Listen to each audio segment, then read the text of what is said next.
Mojo Pelvic Health is a women-owned and operated physical and occupational therapy group who specialize in pelvic floor issues and wellness based out of Memphis, Tennessee, with locations throughout the Memphis region and in Jackson, Mississippi. For too long, pelvic floor issues have been considered a normal part of being pregnant or postpartum, or a normal part of aging.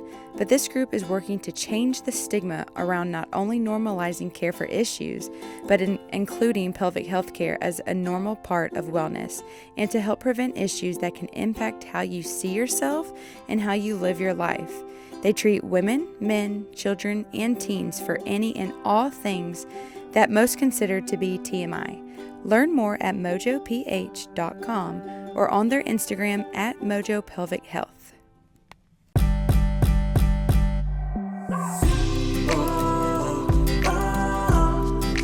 This one's for the mothers. You gotta love the mothers. And you gotta hug the ones who bring us joy and love. It's the middle with the moms, it's your day. I said now this one's for the mothers.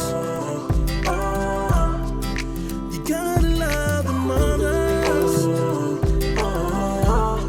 And you gotta hug the ones who bring us joy and love. It's the middle with the moms, it's your day. How are you? I'm good. It was a chaotic morning, but that's like the usual around here. Really? What's going on? It was just like, I don't know what happened, but I've been having these allergic reactions and I'm not sure like what to. So I'm like trying to eliminate things. And then it's like making me more sleepy than usual, I guess the like reactions. Yeah. And so I was sleeping in this morning and my husband had Harvey. And then we had a pickup for UPS for Amazon, like to ship product to Amazon. He missed that because he forgot he had it because he had Harvey, which isn't normal in the morning. And Right. then he threw up like 2 minutes before he had a meeting. She like threw up in her bed. So of course I had to strip all of her bedding and get her in the shower. It was just a Oh little. my gosh. We can reschedule if you need to. No, it's okay. It really is. I think she made herself throw up because she got put back in her bed because she was like grouchy. So he was like, "You're still sleepy. Like, you need to lay back down." And I think she was like mad. And I think she recently discovered that she can do that. Oh And my, I think she did it on purpose because, like, there's just no reason. Like, oh my gosh. and That she's like totally fine. Like, when I went in her room, she's like just standing up in her bed, like, she's like, yeah, I'm what's good. going on? Oh my gosh. So. What a little stinker pot. Yeah, exactly. But it's all good. It's just a normal Thursday. Right. Well, I feel you. Oh my Lord. But wow. Well, I'm sorry that that's been your morning. She's Okay, how are you? I'm doing good. I just got to take my youngest, John Henry, is with my sister, so I got to come home and like take a shower and watch a little bit of Housewives, and so I'm like feel That's so great right now. nice. I know. My morning was a little different, Yeah, that's but nice though. I I'm sure you know. have way more chaotic mornings with three, so Oh my Lord, it's insane, and I love like seeing the sun come up in the morning. Like it makes me feel good, but like I really am not a morning person. And so yeah, I if I could like wake up like 30 minutes earlier, it would change my life, but I just won't. Like my body, like I hear my alarm, I'm like, boop. I'm like, I just won't. So we literally are like 5 to 10 minutes late to school every day. But what? that's where I am. I'm just like I'm like I feel like I need to be a morning person because I feel like it just like unlocks some level of like boss that you can't do if you wake up at like the time I want to wake up Yeah. every morning.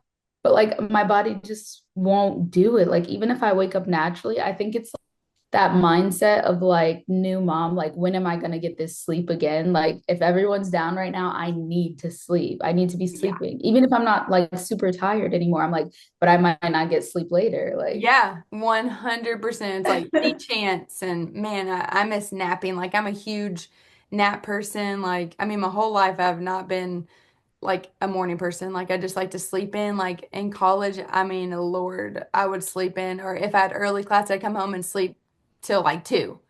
you know, Yeah, like yeah. I've been the same way. Like I'm always, and when people like show their kids up at like 5 a.m., like before the sun comes up, I'm like, I I know. can't. I could not. I could I not. know. Well, that's how Chessa is. She just like she doesn't like sleeping. She's like, why do we have to sleep? I'm like, our body needs to sleep.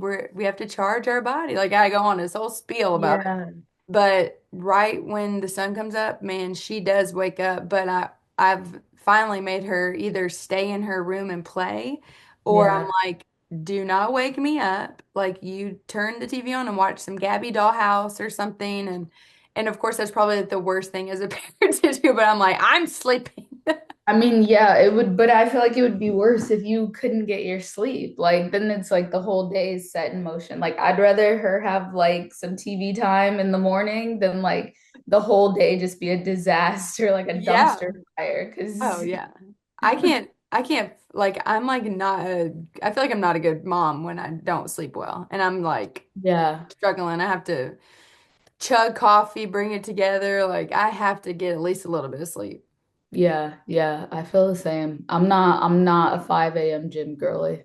Me That's for sure. neither. And you know what? Like I know that if I did that, it would probably no, not probably, it would change my life. Like I have anxiety and I know to keep it balanced or away, I have to like work out.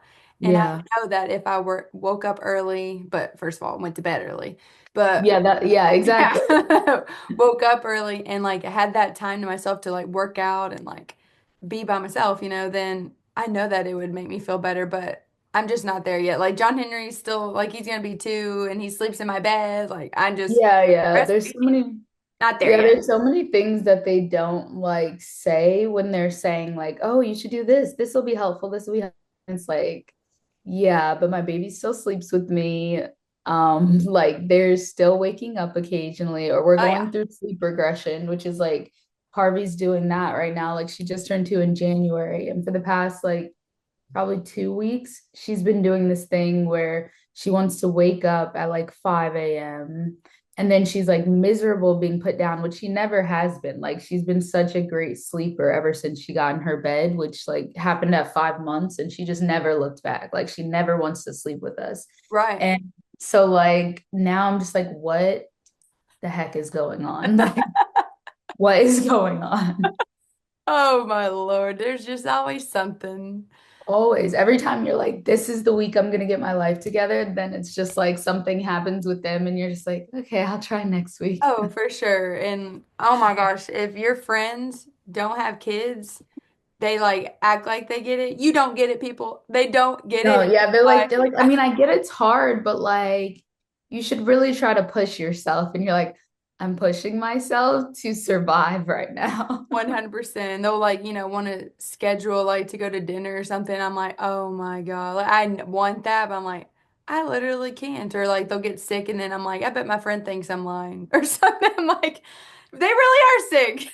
Yeah, the I'd say this is like a blessing and a curse. When we moved to Charlotte, we didn't really make friends.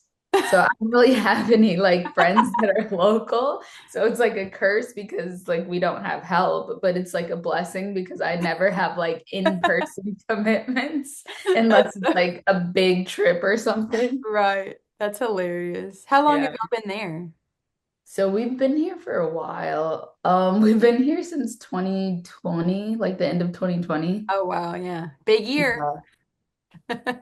Yeah, so it's like we've been here long enough to where we should have friends, but it's just like every time I'm like, oh, I need to make that a priority in this season, I'm just like so busy. And I know that it takes effort to like create friendships, especially like in your 30s. I'm like, Yeah, I don't have the energy and I I know. need to make time. Like, we want more kids and stuff. And I just like, I need to make time. I know. But you literally have a business going, you have a baby, like it's Yeah, a lot. And having a yeah, business is insane. yeah. It, Um, well, thank you for coming on the podcast. of I'm course. so excited. We met you. I don't even really know how you found me. I guess on Instagram, right? Yeah. I was thinking about that yesterday. I was like, How did I actually find you? I don't know what I was searching at the time because we were just starting at the time. We called it Burplee. It's now called Vonu. But like Right. I was searching for moms who like could make content, who had newborns or very young babies. And I really don't even know what I typed in Yeah, that's that blew crazy. up, but it did. And I was like, oh yeah, like I love her. I love her aesthetic. Like I was just like, yeah, like, and then I reached out and you were open and you were like, literally, I was telling my husband last night because we were talking about this happening today. And I was like, no, like, I remember getting your content back, like the UGC you did for us. And like, it came across my phone. And that was the first time, like, I saw the Burpley in somebody else's hands. And it looked so great. And you had such great things to say about it. And I was like, whoa, like this can really be something, babe. Like this is gonna be something. Oh, I love that. That's awesome. When you contacted me, I was like, oh my gosh, that's so cool because I love doing stuff like that, especially if it's a product that I actually like. Like I'm never gonna like Right. do a product that I'm like not about. And Yeah. and that was, we'll totally get into that, but that meant like so much to me. And it's so funny because like I didn't even, I don't like hashtag, I guess, because I don't even know if they do that anymore. I don't know. Yeah, That's yeah. so cool. I still, yeah, I really don't know. I don't know how I found you. Maybe I was looking for like photographers or Yeah, videographers because I assumed like they'd be able to make good content and then right. check to see if they had a baby, which is like a needle in a haystack way to do. Yeah. But I have no idea, Well, honestly. that's cool. That was a God thing because I Yeah, love you. exactly. You're awesome. And I'm just so impressed with y'all's business. And I would love just because I've had friends buy the then Burpley now Vonu. And Yeah. another friend of mine told me last night, I told her I was doing this. She was like, I'm going to buy it to support. I was like, yes. Oh, that's so Because sweet. she's gonna hopefully have another baby soon. But yeah, I would just love for everybody to hear what made you come up with this idea. Yeah, so we're like, I would say before we had our daughter, we started transitioning to a bit of a crunchy lifestyle, if you will. I didn't even And know what that was until like, oh, someone's calling me. Spam. I didn't even know what that was until literally like 2 weeks ago. I was like, what? And then I was like, I'm that? Oh, all yeah, right. you're that. Yeah, so like we started before a little bit before we got pregnant just because we were like intentionally trying and everything. And so we like had a lot of time, well, we had the 9 months to talk about like, how we wanted to raise her, like what we wanted as far as like medical care and all those things, right, that you consider. And so we just knew we didn't want to do a ton of like intervention type of approaches to her in general, like whether she was sick or totally fine. And we kind of did that throughout our pregnancy. Like we had a doula and everything. And so once we brought her home, we were here alone. This is our first kid. So we thought we didn't want any help. We just really wanted to bond with our baby. And my mom came in from Indiana. That's where I'm from. And she came in and she was there for the birth and everything. And like, I want to say the day after we came home from the hospital, she left. And so that's like no time, right? So just like in here and trying to figure it out, like all the new parent things without really having any family nearby or friends. And so that's what we were doing. And I'd say probably like maybe like the fourth or fifth day she was home, she was up until like 2 a.m., like hadn't slept at all and was just like screaming in a lot of pain. And we realized it was gas. Like as adults, you don't think of Yeah. gas as something that's like painful or like uncomfortable. But for babies, it definitely is because they can't really expel it easily themselves, and their digestive system isn't, totally developed in all of those things. And so she was like so miserable, and we were in the bed, like passing her back and forth. And my husband like put her on a little pillow and then put her on his legs like to create an incline, Right. and was just like patting her back and like rubbing her and doing all the like little massage things, and she started to like burp and pass gas more and like got relief and went to sleep. And so we were like, wow. And at the time we're like searching Amazon at 2 a.m. like, what can we get her that'll be here in the next 4 hours, like really gonna help. And the only thing we found was like either the drops, um, what's it called? Gripe water drops Yeah. or the I forget the brand, but you basically put something like in their butt and it like you pull it out and then it like expels all the Oh, gas. like the Frida thing or something? Yeah. Yeah, it's like So a whistle or something. yeah, exactly. And so it was just like, and then when we ordered it because we were like, well, like we could be in the situation again tomorrow night. Like who Yeah. knows? Ordered it and we got it and we were trying to watch like videos of people like not actually doing it but talking about doing it. And Yeah. it just didn't like I was like, I don't want to do that. Like Yeah. I don't even like when we go to the doctor and they do like the rectal like temperature checking. Like I was like, I don't Yeah. do that. Yeah. And so my husband was just like, well, maybe we should like make something like she got a lot of gas out last night when she was like on my legs and I was patting her and stuff. And at the time, like he's a serial entrepreneur. I love it. So he went to law school and he literally did not sit for the bar because he had businesses going at the time and he was just Wow. like, I don't want to. So that's how much faith he has in himself. And so I was like, I wasn't really paying him any mind. Like he was working on other stuff at the time. I had a job to go back to like the next like 5 weeks or whatever. Yeah. And of course we were in the trenches with a newborn. And so I'm like not really paying him much mind. I'm like, yeah, that would be cool. And then Yeah.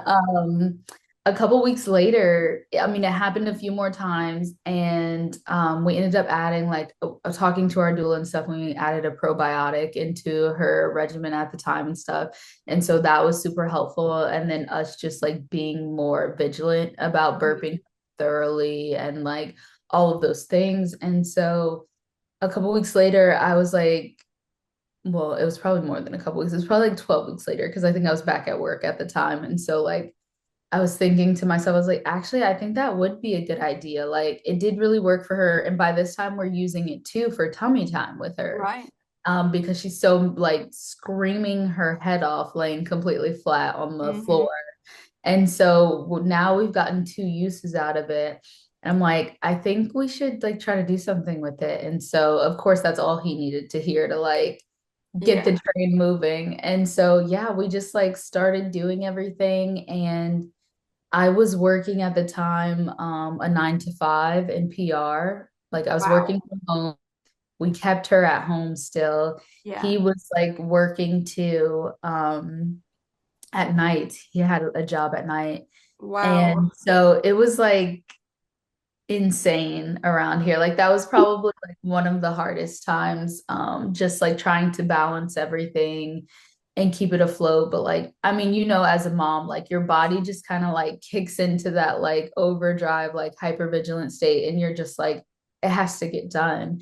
And so that's what we did for probably 6 months, like doing all that work. We were also dog sitting. So like any given weekend, like we live on like an acre, half, like a little over half an acre. So any given weekend, we would have like 5 or 6 dogs at our house, including our two German Shepherds. Oh my Lord. Y'all just let him in the And backyard or what? yeah, like, and then just like rotating depending on the dog group we had and stuff. Right. Basically had a kennel set up in our garage and stuff. That's And so then I fun. was doing like UGC on the side too to like try to bring in a little extra cash. Like it was just like an insane amount of things that we were doing to like stay afloat and to Yeah. just try to like go to the next step and make it make sense. And then the whole time we were keeping our daughter at home because we didn't want to do daycare. Yeah.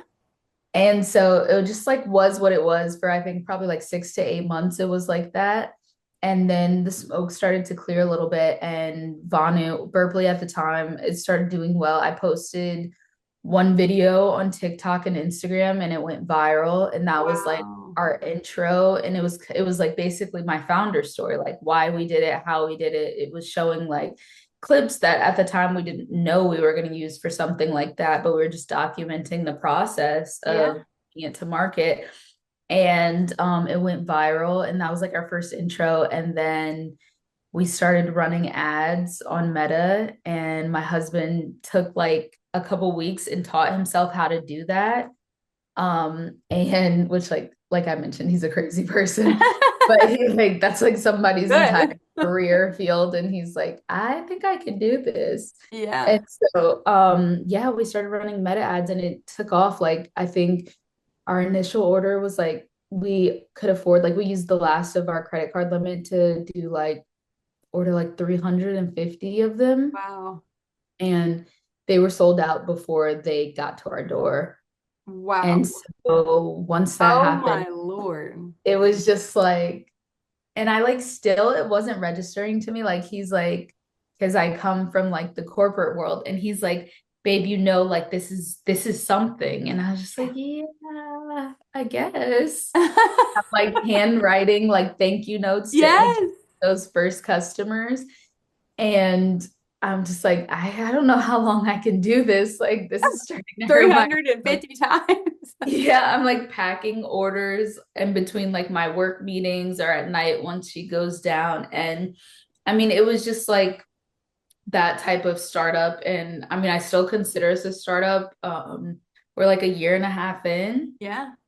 but so much has happened in the year and a half that it's hard to say we're a startup, but we are. Like we're still a startup, we're still bootstrapped, and we're still just like going, like chugging along. We have more products. I don't know if you've been on our website recently, but Oh. if you go on vonubaby.com, we have a new product called the Stackpack. Okay. And it is a diaper bag that we invented because diaper bags are miserable. And like you literally, they're just like bottomless pits. Yeah. And I know I paid like $200 for my diaper bag when we had our daughter, thinking like the organization they promised would actually be effective. And it wasn't. It was just like a $200 bottomless pit. Yeah.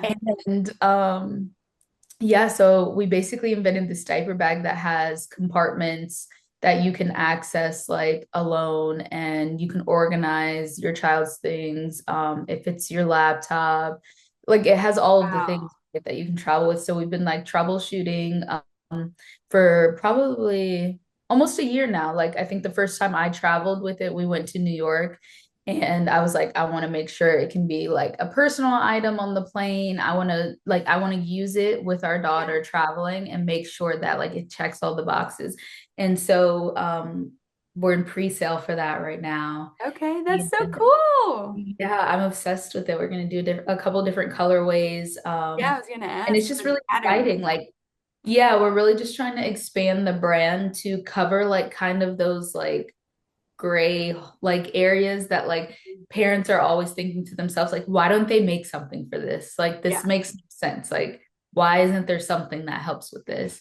And that's really like our goal, like kind of creating these solutions that most parents are thinking, but that aren't like really being done. And I think we realized pretty early on, even in just the way we approach parenting our daughter versus like, our parents and our grandparents, that there's so many things in our lifestyles that have changed over the decades. So like the way my grandmother raised my mother cannot be the way that I raised my Right. daughter.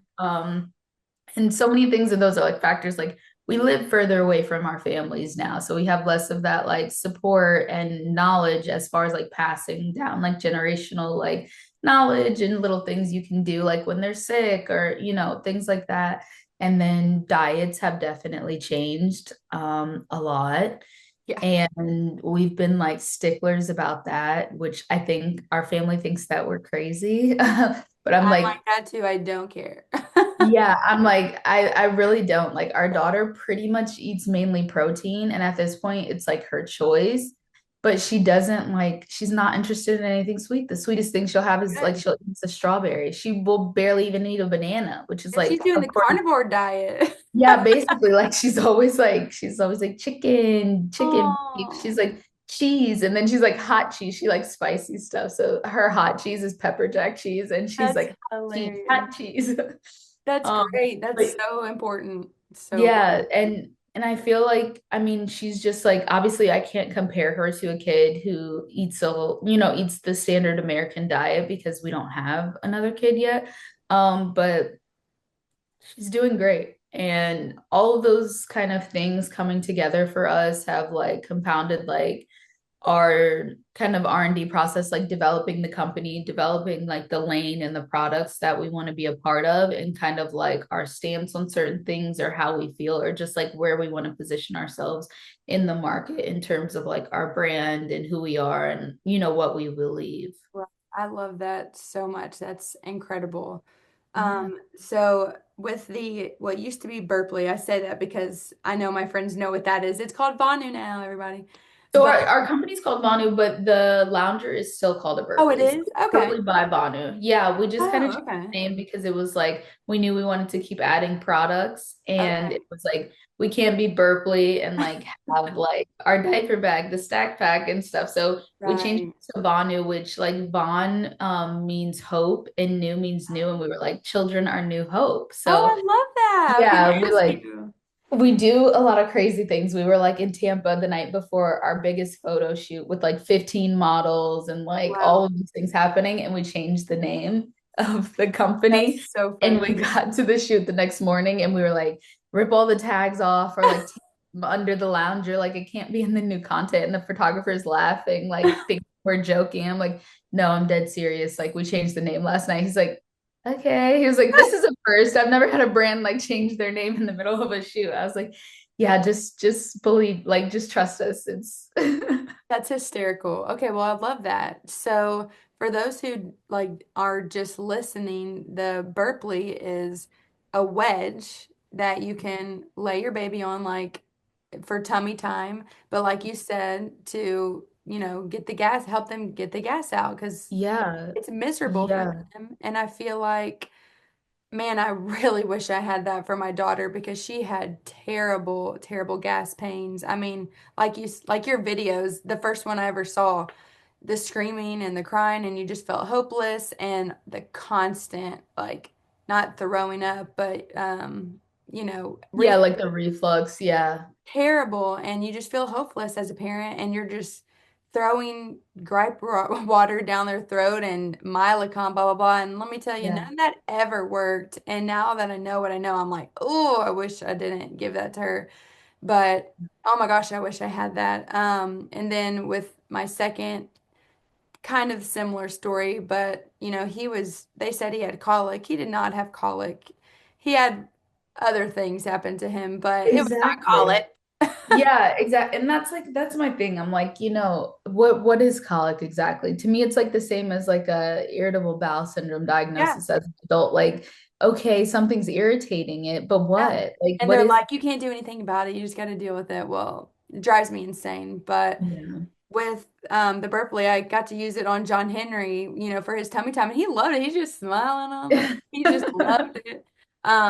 But for those who are interested or their baby has, severe gas and you feel no relief and you don't, you want to try to step away from like the medicine. I mean, I understand if that's, your last hope, but Yeah. you can try the Burpley. I mean, just wait for the difference. And I know a lot of parents, I do a lot of newborn sessions. They get kind of nervous about tummy time, and I did too. Because it's your first baby and you don't know, you're like, oh my gosh, can they breathe? Yeah. They don't like it. But the wedge, you feel more comfortable doing tummy time with it. And Yeah. you can see their face, you can have their arms out, their head out. It just seems like a safer option as well.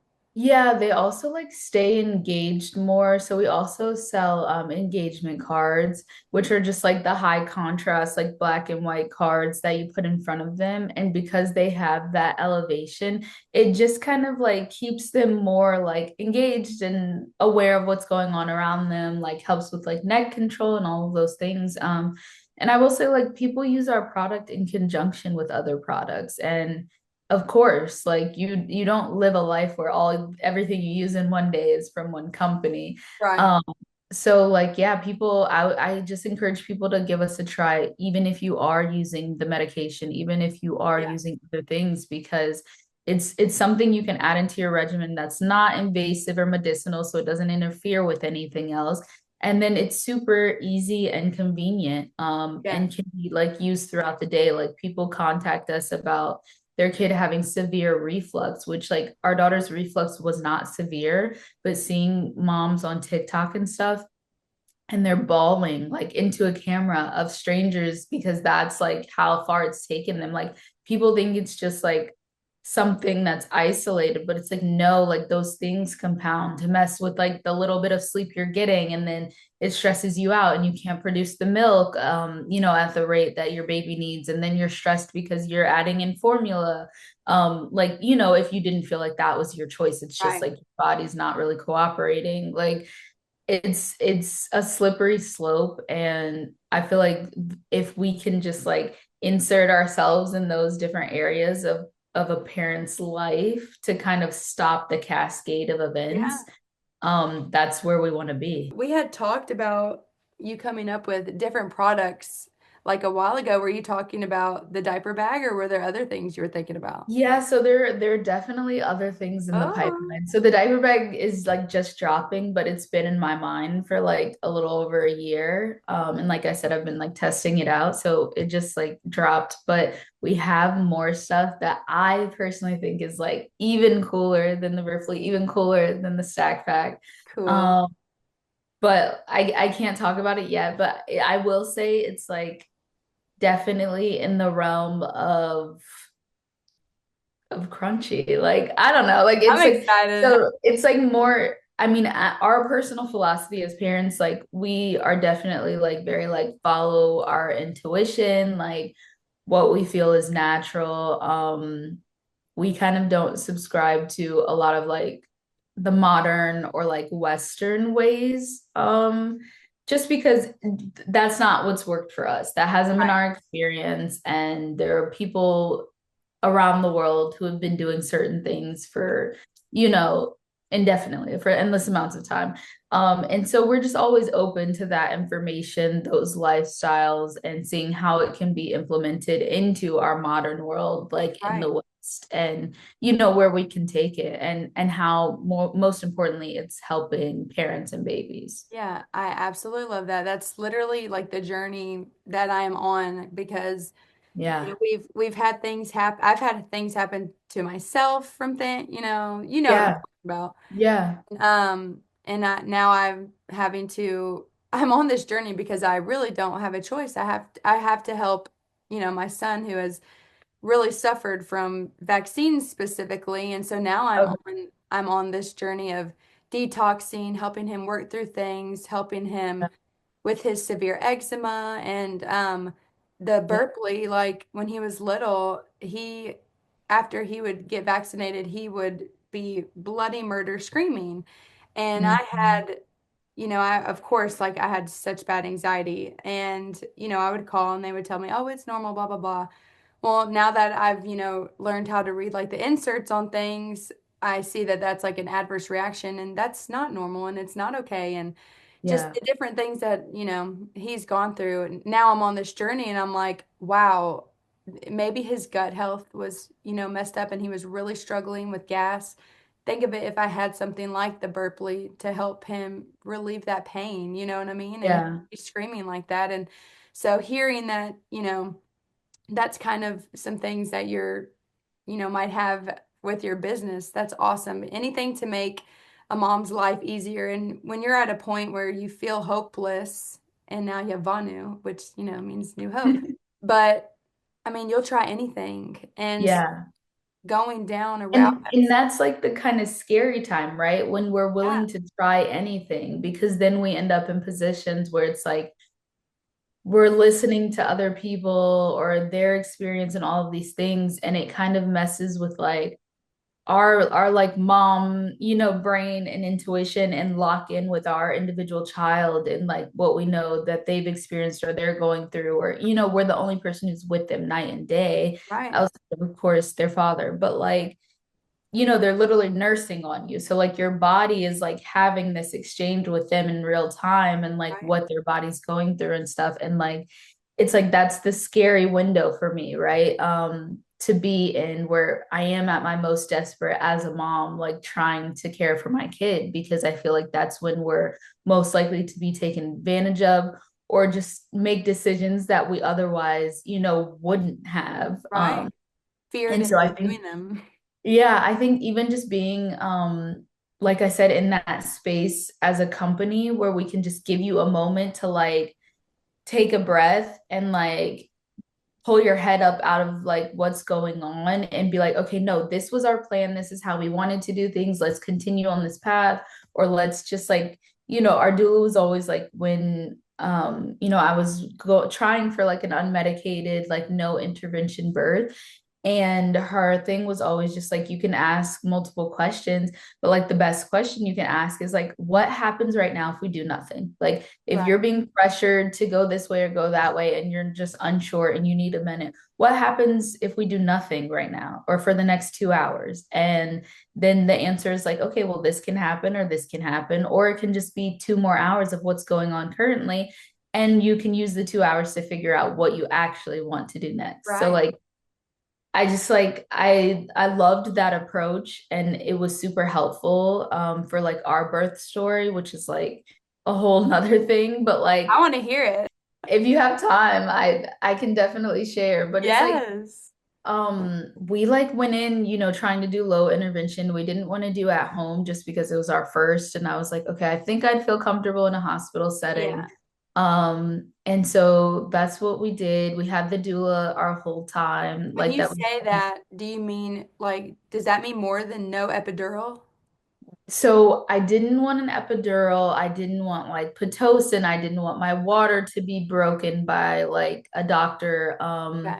I didn't want very minimal like cervical checking to see how dilated I was. And then there were things after our daughter was to be born, like delayed cord Right. clamping and like skipping out on some of those like first shots that they do, like Right. or like the I solution like stuff. antibiotic in their eyes and stuff. And so like we had all of these things planned, and I ended up in labor a total of 36 hours. Woo!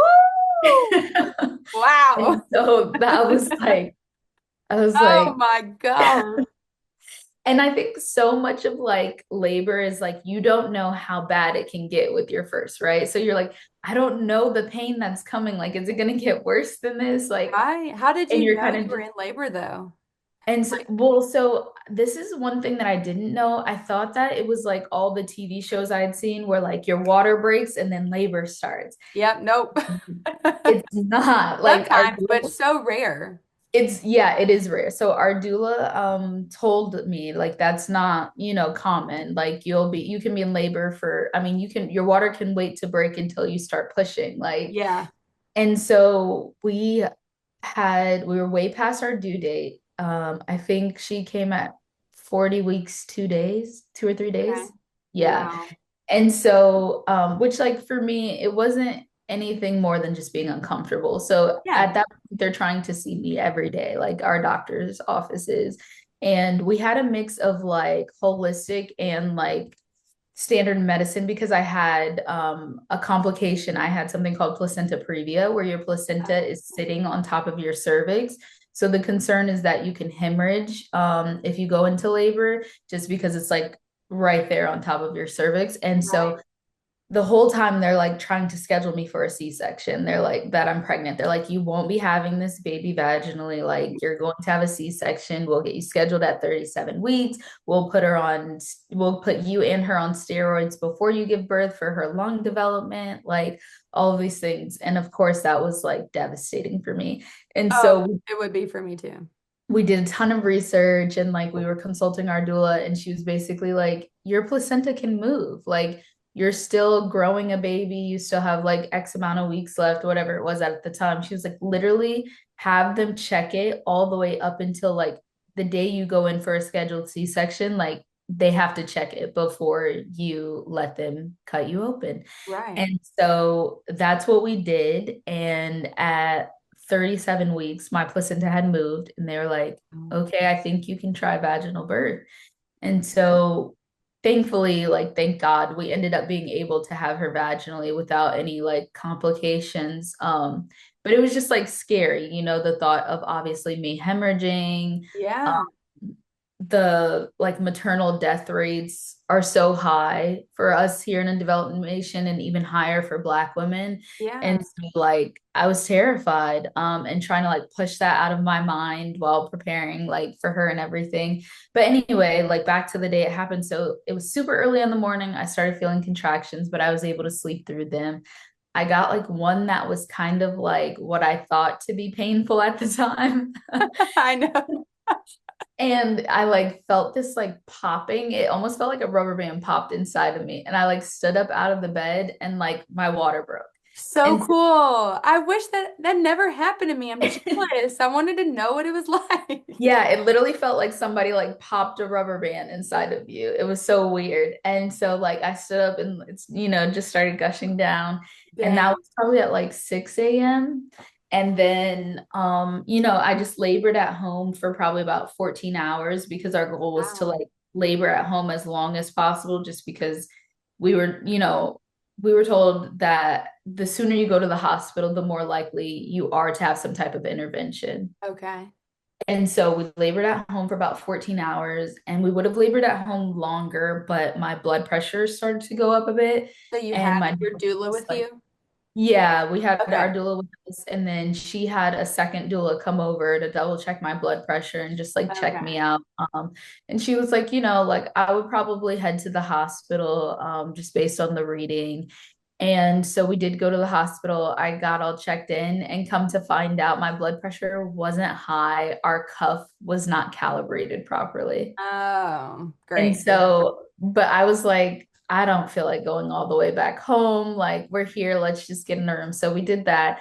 And of course, as soon as I checked into the hospital, my labor stalled, like, Oh yeah. came to a complete stop. Why does And that happen? it It was happened to just me every like, time.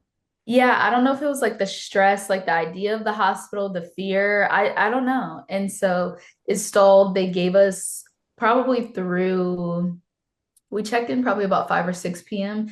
And I think they gave us until about 1 a.m. to try to get it back going. So I was like pumping, I was walking, I was bouncing on the ball, like doing the curb, Stop. whatever. Yeah.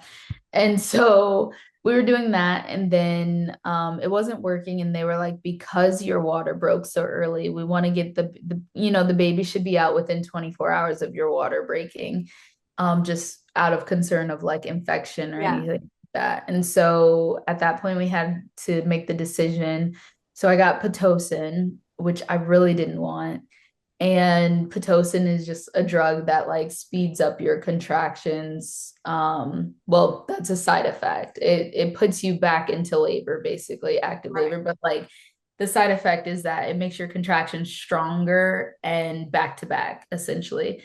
Yeah. And so once that kicked in, it was very hard for me. Like I was in so much pain, obviously, Oh, yeah. I was in so much pain. I couldn't catch my breath because they were coming so fast, the contractions, and I was like throwing up in between them and all of these things. And I was just like, I have to get the epidural because like my bigger fear was like, I don't know how much longer this is going to last, and I can't be exhausted trying to push her out, and she's like down far enough, and then she's in distress, and then I have Right. to do a Right. C-section. And so at that point, like we kind of like had to make that decision, and it was just like, okay, like you like just get the epidural. And so for me, that was sad because that's just not what I wanted for my experience. But baby, once they gave me that epidural, I was You're like, like, all right. I took a nap and I woke up and I was just like, I think I have to go to the bathroom. And my mom was like, okay, I'll go get your doctor. And they were like, okay, we're gonna get your midwife. And oh, I forgot to say my epidural experience was not like good.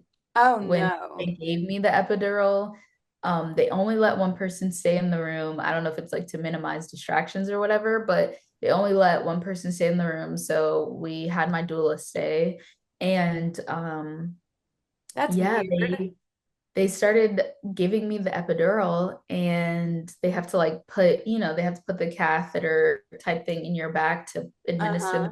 medication. He puts it in. Not only are like the nurses around me just like chatting like it's their lunch break, they're just like having conversation about other patients. And my doula had to like tell them to stop. And then the anesthesiologist is putting it in, And he's like, I like felt this like pain in my back. And he was like, this is like collapsing basically. So he had to pull the whole thing out and restart. And he goes, yeah, ever since COVID, it just seems like these things are like not being made like as sturdy. Like Ah, while he's putting this in my back. what? Yeah. And so he like rethreads it, puts it back in, he pushes the medicine. Okay, I have the epidural, I take the nap, and then I wake up, they go and get my midwife, and they're like, okay, it's time to push. And thankfully we were in a hospital setting where they had midwives on rotation. So the whole time I was Wow. pregnant, I got to see a different midwife because it's basically just like whoever's on call when you do give birth. Right. And so I had like different midwives. Oh, I think you froze. Oh, what? You see me now? Uh-oh. Can you hear me? Yes. Okay. Okay, there we go. What did I I was look like, like? Oh, God. yeah, so that was really cool about my practice. So I will say that they had rotating Yeah. midwives. Never heard of that. Yeah, it was like it's a newer thing, I guess, here in Charlotte that they're doing. And so I ended up with one of my favorite midwives. She was there to deliver our daughter, and she was delivered and she was perfect. Like, Oh, and it was, I mean, we waited to find out the gender until she was born, and which was like, I highly recommend. It was yes. fun. So cool.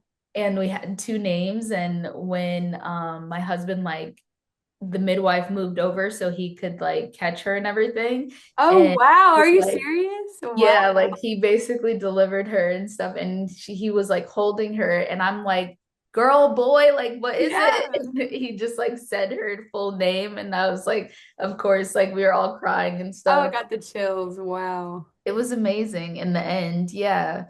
But like I feel like almost every woman has like a birth story where it was like something was a little crazy or Okay, can you hear me? yeah, I can hear you. Okay, yes. I don't know why it's doing that. Sorry. Okay, no, it's Um, okay. I don't know if but it's you said mine. like every woman like has like a birth story, and it's just so true. That's why I was so Yeah. interested into hearing yours, and I have some questions. Yeah. How do you feel like you were treated differently at the hospital because you wanted to try to not have as much medical intervention? So I will say for me, I kind of insulated myself to like get through it. And so between my husband, my mom, and my doula, I didn't have a lot of direct interaction with like the hospital staff around like that fact. Okay. When my doula showed up, she had my birth plan printed out and told Okay. them to add it like to my file, like to my whatever they call it. But she had that prepared. My husband, and my mom were on the same page about that, which is like one of the biggest reasons I advocate for people getting doulas, even if you've had multiple kids before. It's like it creates this level of insulation so you can focus like on like tuning in with your body and what's happening and what's about to happen. Yeah. And so I didn't really have to field anything. I don't know if they did. I guess that's a good question for me to go back and ask them. But I know my doula, like she has been a doula for like 30 years, and her mother and her grandmother were doulas. And so Wow. it's kind of just like in her. And like, I don't even know if she'd realized she was like deflecting those things, right? Because it's Yeah. just who she is. Like she's Right. just like a birth worker through and through. And so I think that was super helpful for me, just even locking in and then also being okay with the decisions I had to make. Like I don't carry any guilt or shame. Like it didn't go how I originally planned, but like it was good to have the mental space to like pivot in Mm-hmm. the scenario. And so I don't think I was treated any differently. And it could have been the hospital, right? Like Yeah. I'm in like a metropolitan area. Like, I don't know. It could have been a lot of Yeah. things. I don't feel like I was treated differently for those reasons. I have been in situations, my sister, she just had her daughter about 8 months ago. And she was in a situation where she was having complications her whole pregnancy, and they induced her labor. And thankfully everything came out fine. My niece is like perfect and everything. Everyone was healthy, but I think with the induction, they were more resistant to her being like, okay, let's wait on that, or let's not do this yet, Yeah. or, just different things I was in the room for. I did get that sense, and I had to like kind of advocate more for her than I think I had to be advocated for. But, I was blessed in the fact that like I went into labor naturally and my body was kind of able to do what it needed to do until the Pitocin situation started. Right. So Yeah. yeah, You think it's have to it's kind of advocate for yourself, and having a doula be able to do that for you, knowing exactly what you want so you can focus on literally pushing a baby out of you. That is extremely important. So I'm glad that she was there and you didn't have to deal with anything like that, because yeah, I film births as well, and I've had 3 kids, and I've definitely witnessed, things like that, people being treated differently. Uh, yeah. and it's I just definitely crazy. have. And actually, to your point, in North Carolina, it's illegal to have a home birth. Like it's not actually legal. So like even our birthing centers for North Carolina are technically like across the border in South Carolina. Wow, that is so weird. What if someone just Yeah. had their baby in their home? What are you gonna do? Arrest them? Yeah, so I don't think you like actually get in trouble, but it makes it harder to find midwives. Like it's kind of just like a little bit underground here, Yeah. or they like actually reside in South Carolina and you have to Wow. come over the border just because of like, I guess those legal implications. That is weird. Which Like, is I like wonder why. in trouble. Who knows? Yeah, Like money. yeah, exactly. Like what's the real reason? Like it's always money. Like Yeah, C-sections are such a business. Like obviously giving birth at all in the hospital is a business, but like C-sections are the biggest business. I know. And I never wanted to have one because really it scared me. I was like scared of Yeah, that. But when I like first was having Chessa, like I just thought like there were 2 options in like vaginal or C-section, and they're the exact same thing.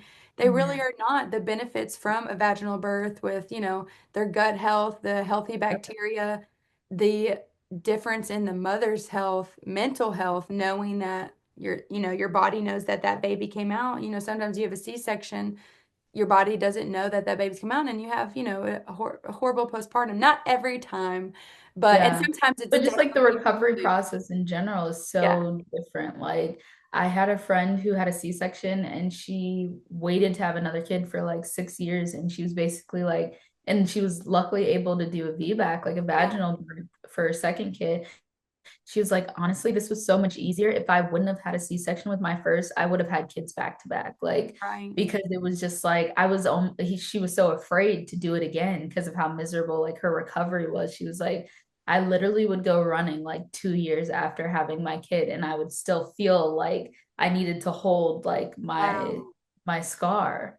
Yeah, it's that, Yeah. and like I was saying, it's medically necessary, and so thank God for medicine in that way, of course, in some Right. situations. But if we can like wake people up, and hopefully our government, who we don't trust, but hopefully we can get people in there that we do trust, that can Yeah. help help people learn that trying to do things naturally first, that's going to be the best thing for you. But I mean, like you said, Yeah. it's all about money and there's corruption, but that's why there's people like us that are just having a conversation for other people to. Yeah, because so much of it I've realized is just people don't know. And Yeah. not to say like I know everything about anything, but Yeah.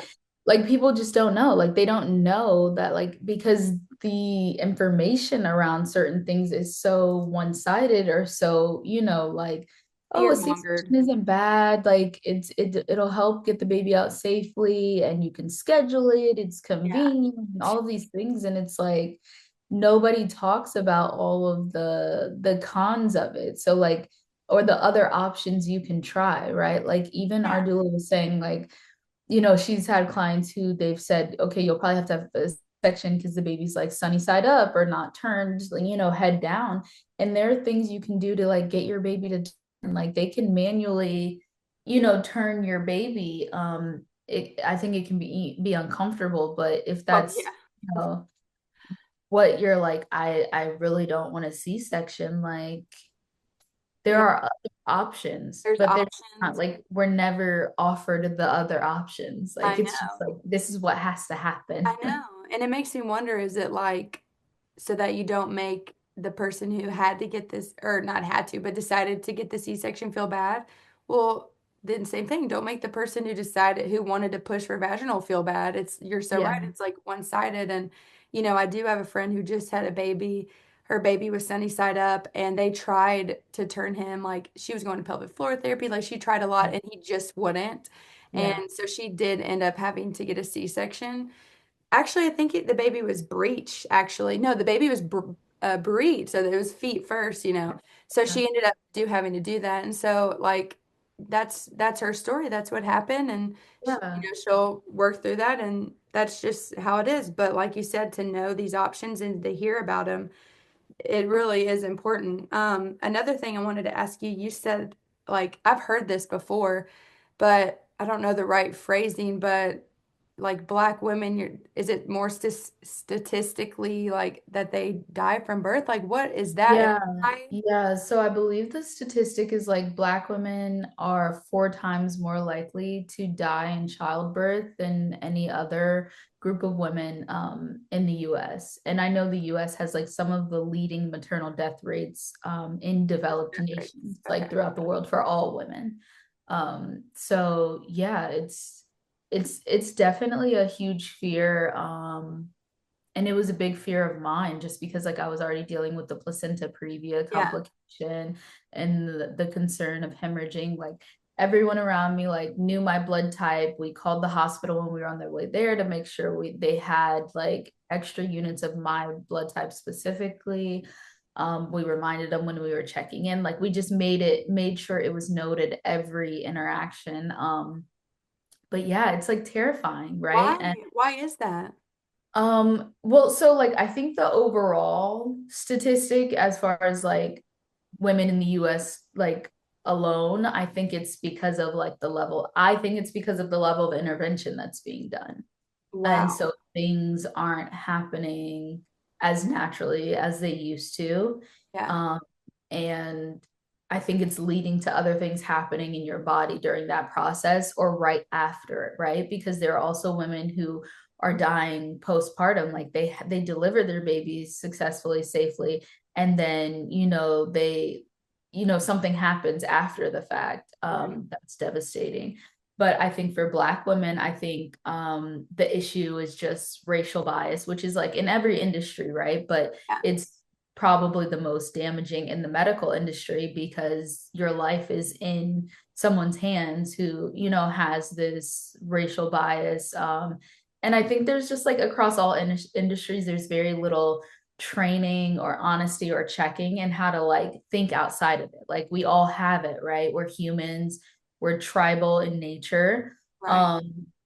But I think that there aren't many like checks and balances in place to be like to check your thinking, and there's been like a ton of studies where it's like even like great doctors are like they have bias around just like even pain levels for Black women, like, oh, Black women can endure more pain, like so the pain management looks different and things like that. Why And do they think that? Like, it's literally, I think it's just like age old tropes, like dating all the way back to like slavery in America. Like, yeah. and it's just if that doesn't become disrupted in your psyche, I think, then it's just like you're not even thinking that you're thinking that, right? Yeah. And so I think that that's just like what we're dealing with. And yeah, it's terrifying. It's scary, like to see like the news and to see, how many women are dying or having like severe complications or, just all of these things that are happening. And I don't know how we get around it outside of possibly going back to like more communal birth work.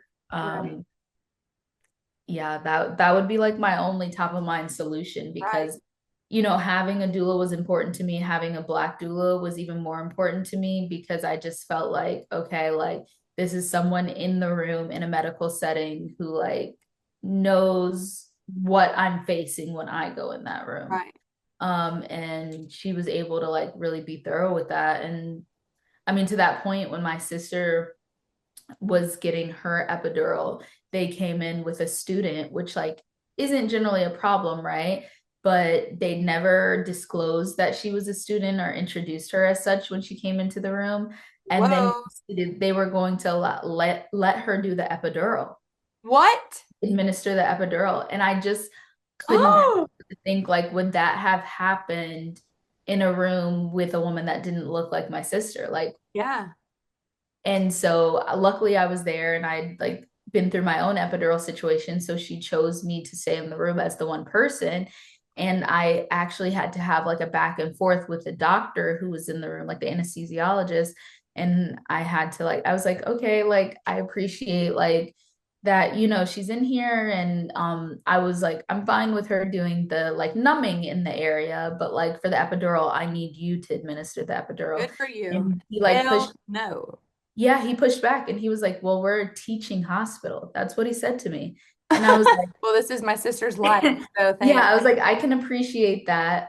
But she can learn by observing, when it comes to my sister, like I need you to administer the epidural. And he pushed back again. And I was like, okay, well, I used his name. I was like, well, if you can't administer the epidural, I need you to go get me another anesthesiologist who can. Like, Yeah. and then she looks at me and like God bless her, but she was like, I've done like 5 or 6 already. Like I have done some.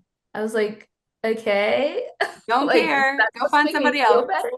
Yeah. Oh my God. Oh no. I had the students come in for I think maybe I guess just two of them, but they didn't do it. So that's Yeah, and I never like who mind do that, you right? Like choose? I've been to the gynecologist and they're like, oh, a student's in here with me. Like, are Yeah. you okay with that today? Whatever. Like, I don't care about that. Of Yeah. course, we need more doctors. We need people who need to learn and see what's happening and Yeah. even try certain things. But the Yeah. epidural is pretty intense. And that's not like, I was just like, no, this is going in my sister's spine. Like, no, no. That's so crazy. It really does make you wonder how did they decide to do that for your sister? Exactly. That's weird. Well, I just remember hearing about, I don't know if it was on the news or a podcast, but hearing about that with Black women, and man, that Yeah. definitely is so scary, and it just makes you wonder about, like their care in like bad areas. Like, is that what it is? Like Yeah. you said, and I was like, is there something like genetic happening? But there's nothing that they can place it. No, it's definitely from what I've read, it's not genetic, it's definitely like location, like it's environmental, Yeah, right? It's location, environmental. the interaction with your caretakers. It's all of those things. And like you said, like even like the areas that are more like, impoverished or hospital systems that are, like low staffed, like all of those things play a part in that. And, Yeah. luckily, like I have the privilege, but even with that privilege, right? I think Serena Williams was saying about her birth story, she almost died. And obviously she's insanely privileged in Yeah. terms of like finances and Yeah. access and Yeah. all of those things. And even she almost died in childbirth because her doctors weren't listening to her. What? Yeah, I believe she was hemorrhaging as well internally. I believe that was it. You'll have to fact check me, but Yeah, it I was gotta something look at that was that. happening internally, and she was like, they were repeatedly having to advocate for her because she nearly died. That is terrifying. Yeah, Things have got to change. Man, I just like it, and it kind of stresses me out, but I'm like, whatever, I'll be stressed because I want my kids to have a different story. Like I don't want them to have to deal with this, and they probably are, and they're gonna have to do it for their kids. But if we can start somewhere with all aspects of health and yeah, medicine and medical school and what people are learning. I mean, you hear these stories from doctors, they're like, I not once like learned about anything like holistically or, natural remedies or like they're all, if you have a problem, fix it with medicine. And of course, medicine is so important, but right. if you have an underlying or if you have a problem and you find the underlying cause and this is not it, but let's just say you need more vitamin D, then let's take vitamin D. But instead they might be like, oh, well, we need to give you this, something silly Yep. like that. Like we've got to change. Like we're in an epidemic of shitty health. Like America. Yeah, like chronic health issues. Yes. Chronic, like there's never been a generation like before us that had as many chronic issues as we have. And there's so many factors, like same with infertility. Like Yes. we're trying to like power through this right now. Like I got diagnosed with endometriosis after we had Yes. our daughter. While we were pregnant, they found a cyst on my ovary, and they were like, we'll deal with it after you have the baby. Like it won't interfere with anything. Like, and we can't perform surgery while you're pregnant. And so I was like, okay, but they made it seem like there was, it wasn't a big deal. And so after I had her, I went to my 6 week checkup and I reminded them, like they mentioned that, and they were like, okay, well, it was so small, we wouldn't operate on it at this time. Anyhow, like we'll check back in another year. They didn't And even look at it no, they after just you looked at gave the birth to a measurements. Yeah. baby. Yeah, they just looked at the measurements the measurements they took initially when I was pregnant. And so I didn't feel like I was just like, that doesn't seem right. So I found another doctor and I went and saw her and she did like measurements. She was like, well, you actually have one on each ovary. And not only that, but she was like, I was like, well, they said, it's too small to operate, but I just wanted, she was like, no. And she like gave me the measurements. She was like, we would definitely like get rid of that. Like that's not, I don't know why they told you that. She literally was like, I don't know why they told you that. So I ended up having surgery and they removed the cyst. And it was just like, it was luckily like medicine has come so far. So it was like, I think they call it like endoscopic or whatever, just like Yeah, something. the small, yeah. So they just had to do like a cut in my belly button and like two below my panty line. And they were like super small. It was pretty quick and they got rid of the cyst and one of them, the other one was very small, it was too small, but like they're monitoring it. They were basically saying it was more of a risk to your ovary than what it's Right. to remove it at this point. And they said that I have endometriosis, so it's kind of like a tricky thing. So endometriosis usually comes with or always comes with scarring, like a lot of scar tissue in your reproductive area. And they said I really didn't have any of that, but because I had a cyst that was filled with blood called an endometrioma, then I would be considered someone who has endometriosis. Huh. And so it's like it's an interesting way to diagnose something like that. But anyhow, they Wow. said I have it. And for me, more than anything, it was like, okay, well, I need to get serious about figuring out like what are the causes of it, because this is something that like even the doctor like isn't telling you about. Like they're just kind of telling you, oh, you have this. Yeah. And then you have to kind of go on this journey of asking questions and what do I do next? Yeah. Or what is this? What is that? And so for me, it looked like I stopped using tampons. Good. Me too. Yeah, like only use like cotton pads, which was like a big change for me. Me too. Um, I like hate ads and yeah, I will just like not do anything, but I'll just like go to the bathroom and let like pee and like let it out and like so but when I'm going out, I'm like, oh my God, okay, I'm gonna put the pad on. But pads can be bad too. So get yeah, like you said, the cotton, like healthy yeah. version one. I'm the same way. Yeah, and so that I changed my diet. The idea is that like a lot of the scarring happens from like inflammation. And so I took out everything inflammatory in my diet. Like I stopped Good for drinking you. alcohol. I stopped eating anything with seed oils, which pretty much eliminates most of the American diet at this point. Yeah. So I don't really eat out. I don't really eat anything packaged because most of it, like, it's very hard to find stuff. Like, Yeah. I recently found chips that are like fried in avocado oil, which was like a major win in my life. Right. Right. That's so Um, funny.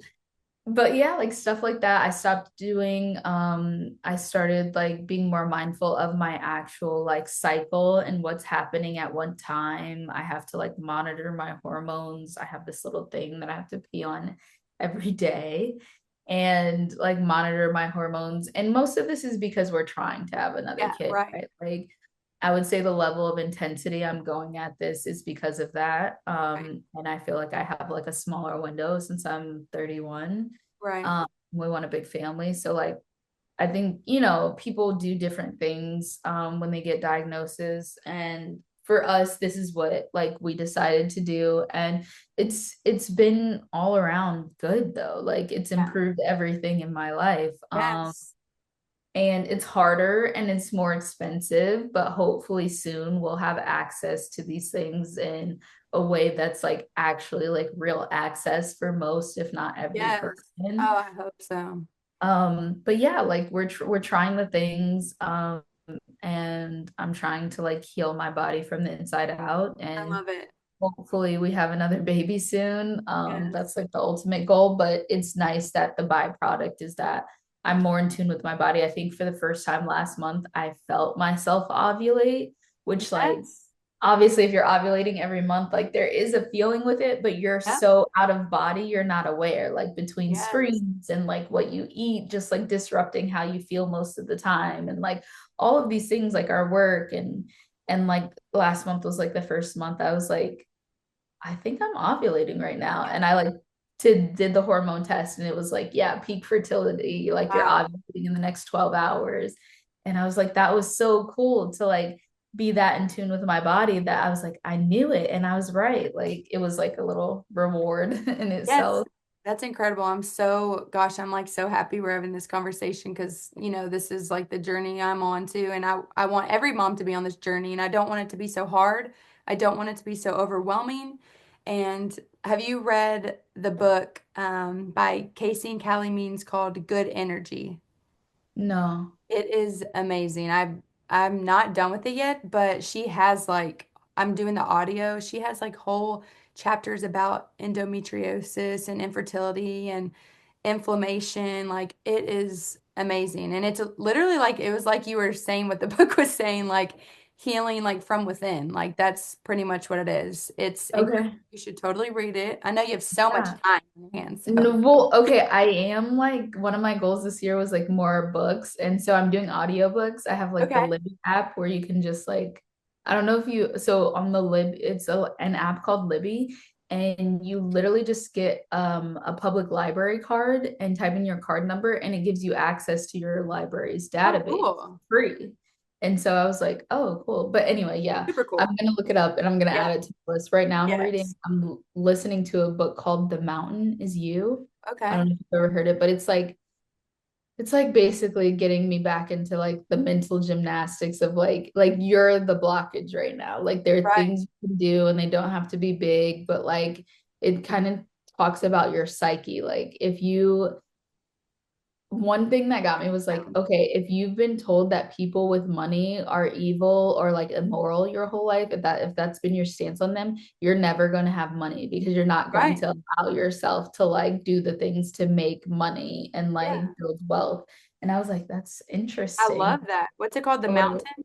Yeah, the mountain is you. Like basically you're the one in the way of yourself. Yeah, I love that. That is awesome because that is so true. My Yeah. gosh. I love that. I'm just trying to read more books too. I just got this one. Um, Well Considered. I don't know if you follow her on Instagram. Just the inserts. She's a mom of three and she started an Instagram account showing people how to read the inserts on like vaccines.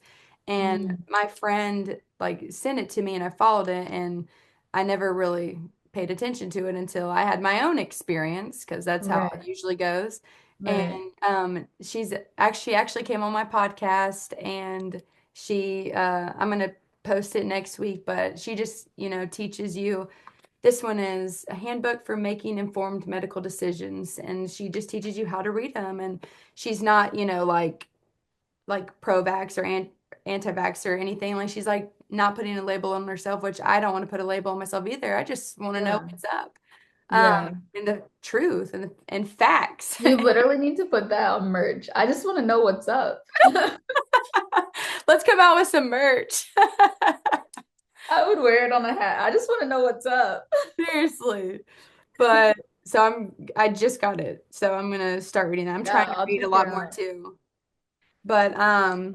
But yeah, so I'm so glad that you're doing that. What we eat, what we put in our bodies is so important and I'm hoping things are changing. It's looking up with the Maha movement, but Yeah, you got to yeah, hold them accountable. Like, are you really going to do this shit? So, um, yeah. but also what you were talking about with your doctor's appointment, you were like, this doesn't feel right. Okay, how many times do we all say that? Get a second opinion. Get a second opinion. If you don't know, advocate for yourself, do your own research. Even if your own Yeah. research is Googling or having conversations with other moms, that's research. You And go down the black hole of Reddit. Like, I'm not gonna lie, I've when never I done that. Oh when God. I, oh my God, it's like a whole new world. I haven't like mastered like understanding exactly how the platform works, but my husband is like a Reddit king.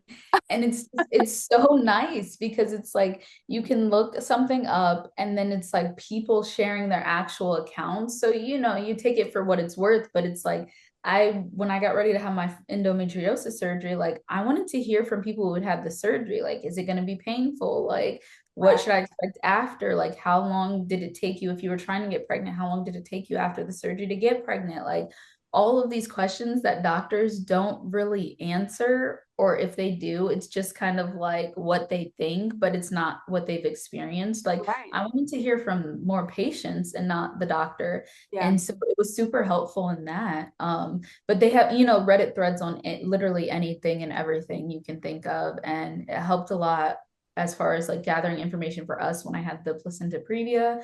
Yeah. People saying like, well, what are your measurements? Like, how many millimeters is the placenta in the way of the cervix? Like, because then, you can argue with them and tell them like, well, it's cleared by this many millimeters. I can technically do a vaginal birth, like, but they don't really Right. offer up that information. So it's like, Wow. it gets into kind of like the minutia, like the fine details of things, a lot of the times because people are sharing their experience and on there to be thorough, to be Right. helpful. Wow. That's crazy. I never even knew what that was. Yeah, The it's preview. nice. Well, I'm so glad that everything went great with that. I'm so glad you shared that. I'm so glad she's healthy and doing great, and you're healthy, and you had your Thank you. surgery. When was that? So I had surgery in last July of 2024, and then was it early? No, maybe it was the end of last year. I had another procedure where they kind of like flush your tubes, like they put like dye in your fallopian Yeah. tubes and everything to make sure you're not having any blockages. And I was cleared with that too. So like everything seems to be Yeah. fine. So I don't know what's going on. Maybe it's Yeah. just not the right time. Maybe just like the right little baby spirit just hasn't Yeah. like sent our way yet. Like I don't Yeah. know. But yeah, I think it's like I'm always happy to have the conversation with as much as I do know and experiencing it in real time because like there are so many people in our generation who are having fertility issues and Yeah. it's definitely in my opinion like diet, medication, birth control. We're the Yes. first generation that's been on birth control for as long as we have, and like Yes. thankfully I never was like that into it. Like I just Good. never found one that didn't make me feel sick, and Same. so it was easy for me to not stick to it. Freaking stuck to it because I didn't even put that together with what I was feeling. I just thought Right, it was a crazy, right. like I thought it was so hormonal and emotional. And wow, and when I finally stopped doing it, oh my gosh, like my body was different. I felt like a different person. And Yeah, then when Wade and I got together, I mean, I got pregnant so quick. I swear it's because I was off it for like almost 4 years. Because my yeah, friends who struggle, they just got off it or they just got their IUD out. And yep. some people are lucky and don't have that, but everybody's body is different. But birth control is so freaking bad for you. It And is. I'm It's like going through terrible the for whole you. thing where I'm like, I had my fun phase and I'm like, did I need that fun phase? Like, you know what I mean? Right. Like if you don't want to have a baby, wait till marriage or this. Yeah, or I track don't your know. cycle. Like track your cycle. Track We're your never taught cycle. like in health class or sex ed or anything. You can literally prevent pregnancy by tracking your cycle. They do Yes. not equip us with information like that, which is crazy. Like, Hmm. because the same way I'm trying to get pregnant and I'm tracking my cycle like down to the day that I'm ovulating, if you're not in your ovulation window, like your fertility window, you cannot get pregnant. Exactly. It's Yeah. impossible. So if you're Yeah. having sex outside that window, you use Yeah. protection, There you of course, go. but like That's it. That's That's what I all. used to do. I have my Flow app and I like record everything in that thing. And I'm Yeah. like, I know to the day, and I am into my body. I feel when I ovulate too. I even have like symptoms of it. Like Yeah. it's crazy. So I'm in tune with my, just like you said, you could feel it. But yeah, you know, yeah. Yeah. We could go on Good a on whole you, thing. right? Except for us finding out on our own, just like waking up and figuring it out ourselves because we weren't Yeah. taught. Oh my gosh, things have got to change in the school too. Let's teach kids about taxes because I didn't learn anything. Yeah, that's like a whole other thing. Because my background's in education. That's what my master's degree is in. And yeah, I'll just say we're Dang. homeschooling right now. So Good that's for you. My yeah. my podcast coming out next week, she talks about that because I'm Oh, so interested awesome. in it. She talks about homesteading and homeschooling, and because when you think about homeschooling, you think, like the dorky kids that have no friends. So that's literally Yep. not the case. Like, I mean, I'm Yeah. sure there are kids that their parents don't set them up for success with it, but it doesn't have to be that. And Yeah, and I mean, so that's the cool. same as the school system. It's like, Yeah. it's what you make it, like anything else. Like, parents have to be involved, whether you're in the public school system, you're in a private school, you're in charter, you're schooling them at home. Like, you have to be committed as a parent to their Yeah. education. Like, that's the bottom line. Exactly. Oh my gosh, you and I, we could talk forever. We're like on the same journey. I'm I literally love gonna start spamming you, like sending you like Instagram stuff Are and you stuff. my new real person? Yay! I'm like, I'm so obsessed. It's so funny because I was like, do I need to be careful like with what I say, like about like vaccines or something? Or the crunchy mom life. Like, Yeah, no, I'm you so should. glad that we could have this conversation. Yeah, definitely. And you should always feel like you can say what you need to say. Like I just feel like there's like a movement where people are being very sensitive to like the people who don't believe these things. Like I don't believe that works or I don't believe that's the best way to do it. Mhm. And it's like why if I've been sensitive to you all this time and you feeling like this is right or like I do want to see a doctor every day and all of these things Yeah. like I can say how I feel too. Exactly. It's absolutely mind-blowing. It drives me nuts. And with the girl that's coming on or that I'm posting next week, that was my first conversation ever with somebody like about it truly. Because I've never Yeah. like I haven't even talked to literally I've talked to like one best friend about it. Like I Mhm. haven't even talked to them about it. And so Yeah. because it is personal and now I'm, opening up about it. But it's insane. And having these conversations now that I've had it so many times, like, oh my, just so confident in it. And I'm so confident with Good. where I'm at. And I just want to wake people up and help people. And I'm not judging anybody. I'm judging what we're taught and what we're Yeah. freaking brainwashed with. And Yeah. we just, there's people, I'm not into politics, blah, blah, blah. I freaking hate politics too, but look at where we're at now. We need to Yeah. care about it because they're the people governing us and in Yeah. control. Yeah. And I think it's more dangerous to not have conversations. Like, even if we got on here and I didn't feel the way that you felt, like, Yeah, I feel like that's still a productive conversation because your 100%. listeners are getting like input from both sides or like, why I feel this way or why you feel that Yeah. way. Like, I don't, I know some things can be said in a dangerous way, but I think if you have the intent on solely like getting information out there and having genuine conversations, Mhm. then I always feel like it's valuable and it's Yeah, worth it too. exactly. And like with this season of the podcast, I just wanted my listeners and my friends to literally listen to me have these conversations for the first time because Yeah, you can feel awkward or you can feel nervous or anxious, but here I am, like, listen to me have these conversations for the first time with people. It's worth it. And then yeah, they can start doing it, and we all wake up and we have healthier generations of kids and live a longer life. Oh, yeah, my Lord.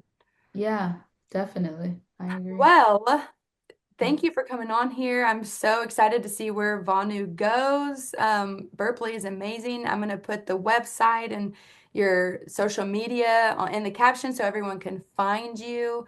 Um, Okay. I remember earlier, like way earlier, I was like, I forgot what I was going to say. It's literally nothing to do with what we were talking about. But with the Burplee, like I'm, still breastfeeding. It was literally my breastfeeding pillow, like for my elbow. Yeah, we've I had always people had it say with that me. too. Yeah, that's It's the awesome. perfect height, and like you're just like this, and then you can even have it under you, and the baby just sit there, and you like do what you need to do with your hands. We've had people like write us on Instagram saying that too, which was like not our original intent, but I'm Yeah. glad it's worked for that because that's helpful too. Yeah, so funny. I of course thought about it now. I was like, wow, that's so random now. But I'm excited to see where everything goes. I'm gonna be praying for you and that baby number two and Yes, please. Thank seeing you. what happens, and let's keep in touch. I would love to have you come back on. Absolutely. Yeah, I'd love to whenever, and we can like deep dive into something else. Yes, I want to read that book that you're talking about. Maybe we can get into, I really want you to read Good Energy. It Yeah, is I wrote it down. I'm gonna add it to my list today. good. It's just so good. It's a lot of information, so I kind of want to buy the actual hardcover so I can like highlight maybe. Right, and like But tabs and stuff. yeah, sometimes like when I get a lot of information, then I'm like not even listening, you know? So then I'm like, okay, wait a minute, I need to pause. But it's just everyone needs to read it. So anyway, I'm definitely gonna check it out. yes. Well, thank you. Sorry we went like over whatever. I think I said an hour or something, but this is great. Tell your husband thank you for watching your talk for watching Harvey. Yeah, literally. And I'll just keep you posted when this comes out and when you come back on, and we'll just keep in touch. Can't wait to send you some reels. Okay, yes, please do. All right, girlfriend. I'll All talk right, to you. thank you. Bye. Have a good day. Bye. With the moms and it's your day. Local Mortgage is a proud supporter of Camilla Proctor and her Camilla the Momzilla podcast. Local Mortgage is a family-owned mortgage company in Memphis, Tennessee. Our family knows how important a home can be to your family. When it comes time to buying your first home, or if your family size has outgrown your current house, we have the experience and expertise to help you. On top of 50 years of combined experience, we also offer rates that are consistently below the national average, helping to make your new home more affordable. You can see current rates, calculate payments, and learn all about home buying at localmortgage.com. When you are ready, we are here. Local Mortgage is an equal opportunity lender licensed in Tennessee, Mississippi, Georgia, Florida, and Colorado. NMLS number 1855068.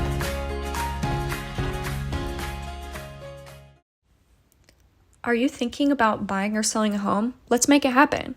My name's Emma, and I'm a real estate agent here in Memphis with Coldwell Banker Collins Murray, and I'm here to guide you every step of the way and would love to connect with you. Give our office a call at 901-259-8550, or you can reach out to me directly at 901-592-8149. I'd love to help you get started and help with all your real estate needs. Talk soon.